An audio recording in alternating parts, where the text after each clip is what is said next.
Rebonjour, bienvenue sur le plateau de Hatt Village Semence sur le salon de l'agriculture.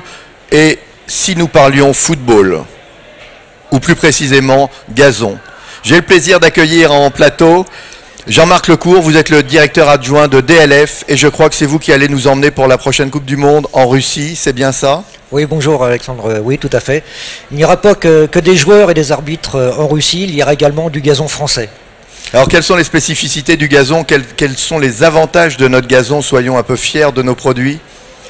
Alors c'est un gazon, c'est des variétés qui ont été créées dans le Maine-et-Loire, en France, donc près d'Angers, et ce sont des raies spécifiques, Fort Turf, qui développent une résistance particulière aux différents stress, qui sont beaucoup plus denses et qui vont offrir un très beau tapis végétal pour développer le beau jeu qu'est le football. Alors nos joueurs pourront tomber sur un joli gazon sans se faire mal, c'est ça? J'espère surtout qu'ils vont marquer de très beaux buts sur ce très beau gazon. Alors pour revenir un peu plus façon sérieuse sur les semences, quelles sont les spécificités des semences que vous proposez et pourquoi ont-elles été sélectionnées en Russie? Alors déjà très peu de personnes savent qu'il existe une recherche gazon spécifique au même titre que le blé, l'orge ou les autres espèces végétales. Il y a un catalogue officiel des variétés à gazon qui nécessite une inscription qui est assez longue et ce régrat anglais provient de la pertinence et surtout la patience de notre sélectionneur puisqu'il faut une quinzaine d'années pour créer une variété. Et ces variétés-là sont particulièrement denses et particulièrement résistantes au stress hydrique, donc offrent beaucoup plus de résistance au froid et au sec. Et donc dans des conditions particulièrement rigoureuses, elles vont résister beaucoup mieux sur les terrains de sport. Et comment est-ce que vous faites savoir justement toute cette recherche et développement? Comment vous arrivez à convaincre les pays étrangers finalement d'acheter ce merveilleux gazon?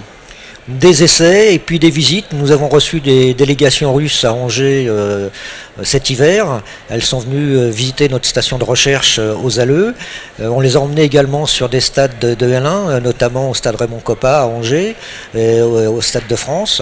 Donc on leur montre le savoir-faire français, tout simplement. Et comment ils le testent? Parce qu'ils viennent, ils regardent, mais comment est-ce qu'ils sont convaincus finalement que c'est le gazon qu'il leur faut? On a fait des tests chez nous avec leur coopération. On a développé également des essais en Russie, et ce qui nous permet aujourd'hui de fournir tous les terrains des camps de base et la quasi-totalité des stades où vont se développer la compétition. On peut être sacrément fier de ce résultat. C'est à souhaiter, mais le gazon ne fait pas tout. Alors, quels sont les enjeux pour vous d'une Coupe du Monde comme celle-là? Qu'est-ce que ça veut dire pour vous dans le futur au niveau professionnel? Et au-delà de ce succès de prestige, ce qui est important pour nous, surtout, c'est le marché du grand public et des professionnels d'espace vert. C'est de montrer au grand public qu'il existe des variétés à gazon, il faut le faire savoir, que le gazon, c'est pas simplement le premier prix, le gazon promo, entre guillemets, qu'ils peuvent trouver, mais qu'il y a d'autres choses. Un particulier va faire son gazon une fois dans sa vie, peut-être. Une pelouse, ça a une durée d'âge moyen de 20 ans. Donc, il faut qu'ils choisissent les bonnes variétés pour ne pas faire le mauvais choix. C'est important de ne pas se tromper.